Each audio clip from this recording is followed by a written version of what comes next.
Maisha Kamili, tutakufungulia Biblia uyaone maisha. Rafiki yetu, mfuatiliaji wa kipindi chetu hiki kizuri, tunakukaribisha katika masomo haya mazuri ya kujifunza Biblia kwa kutumia mwongozo. Leo tuko somo la 3. Somo la 3 ambalo tutakuwa tunaangalia umoja katika Kristo. Yes. Karibu sana ndugu yetu. Na tuna fungu ambalo litatuongoza wiki nzima, na fungu hilo linatoka katika Wakorintho wa kwanza 1-10. Nalo linasema, basi ndugu na wasihi kwa jina la Bwana wetu Yesu Kristo, kwamba nyote mnene mamoja, wala pasiwe kwenu faraka, bali muhitimu katika nia moja na shauri moja. Kumbuka kichwa ni umoja katika Kristo. Basi ndugu yetu, tupate kuomba tunapoendelea na somo. Baba yetu mwema na Mungu mtakatifu, jina lako litukuzwe. Asante kwa kutuleta tena katika masomo haya. Baba, tunakusihi tupate kuelewa sawa sawa na mapenzi yako. Na tunapoelewa Baba, tunamkumbuka hata huyu mfuatiliaji, naye apate kuelewa sawa sawa na mapenzi yako. Kaa nasi tunapoanza hadi mwisho katika jina la Yesu Kristo. Amina. Amina. Umoja katika Kristo. Waswahili wanasema umoja ni nguvu. Umoja ni nguvu. Tengano. Hata wanyama wanaotembea maporini, hata kama kina sokwe wanatembea kimakundi, wanatembea katika umoja. Lakini ukifuatilia vizuri unakuta wakati mwingine wananyukana, wanapigana wenyewe.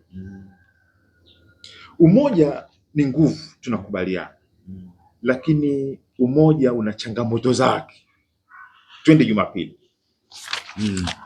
Tatizo la makundi kanisani. Kanisa linatarajiwa liwe la umoja. Maana ufungu umesema nyote mnene mamoja, pasiwe faraka, nia moja, shauri moja. Sasa makundi yanatoka wapi? Twende kwa Wakorintho wa kwanza sura ya 1 mstari 12-17. Tunataka kujua tatizo ni nini hadi makundi yatokee. Wa kwanza sura ya 1 mstari 12-17. 12-17 nasema,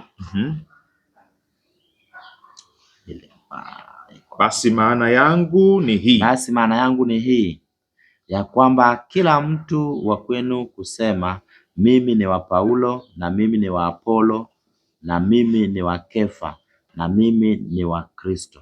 Je, Kristo amegawanyika? Je, Paulo alisulubiwa kwa ajili yenu? Au je, mlibatizwa kwa jina la Paulo? Nashukuru kwa sababu sikumbatiza mtu kwenu ila Krispo na Gayo, mtu asije akasema kwamba mlibatizwa kwa jina langu. Tena naliwabatiza watu wa nyumbani mwa Sefania. Zaidi ya hao sijui kama nilimbatiza mtu yeyote mwingine.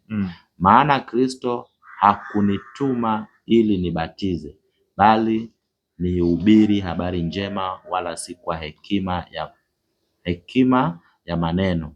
Msalaba wa Kristo usije ukabatilika.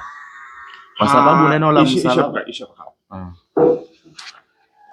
tatizo la makundi, mimi ni wa Paulo, mimi ni wa Apolo, mimi ni wa Kristo, mimi ni wa Petro. Dali wana makundi hapa, watu wa Korintho.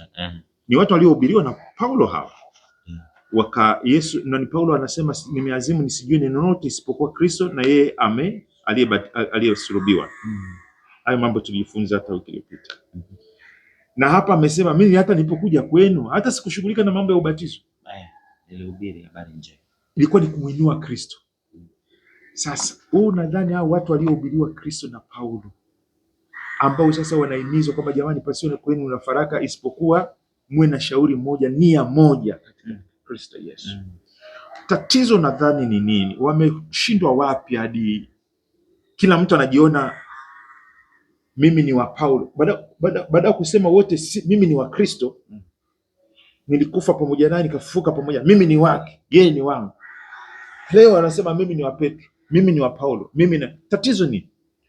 Tatizo ni pale ambapo ubinadamu unaingia kwamba mimi aliniletea habari ni Paulo. Kwa hiyo ajui kwamba hii habari ni zaidi ya Paulo, yeye anaishia kwa Paulo. Umesikia wengi wanasema mimi nimefundishwa na mtu fulani. Mimi kama wanasheria wanasema mimi sheria nimefundishwa na mtu fulani. Mwalimu wangu alikuwa.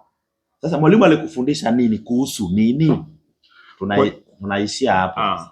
Kwa hiyo anamtukuza mtumishi au mjumbe aliyetumwa badala ya aliyemtuma mjumbe. Ulianza na kusema ni ubinadamu. Kuna ubinadamu fulani hapo. Lakini si umesulubiwa pamoja na Kristo pale? Ndio.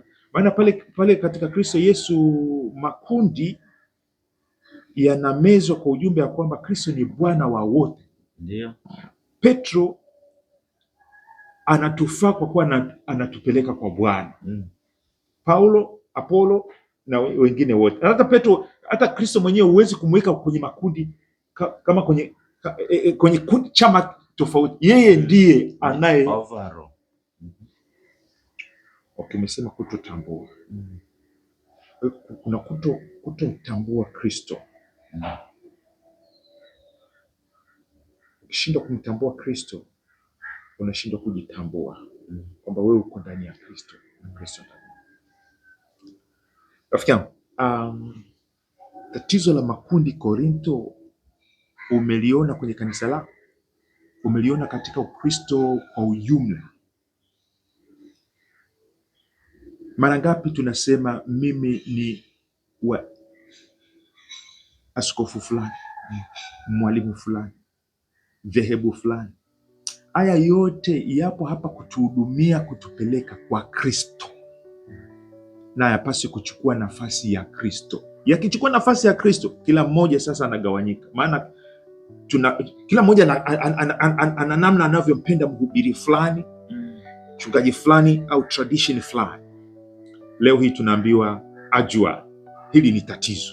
Tuombe. Baba yetu wa mbinguni, leo hii kwa kutufunulia habari ya makundi kanisa la Korinto, tunajiona katika kio hiki, na mahali pengine inawezekana tulitukuza waliotuletea Injili kuliko wewe unainuliwa na Injili. Leo hii kwa jina la Kristo tunakataa udini, udhehebu, uaskofu na makundi aina yoyote, hata ukabila. Yeyote yule ambaye Baba umemtuma kama mtumishi, hatutamweka mahali pa Kristo.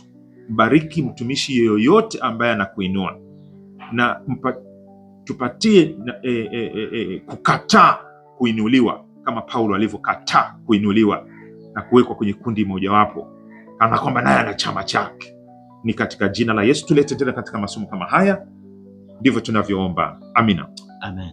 Basi msikilizaji wetu, hapo ndipo tumefika mwisho kwa siku ya leo, na kukaribisha tena kesho kwenye somo zuri linalosema wenye msingi katika Kristo. Je, msingi wako uko wapi?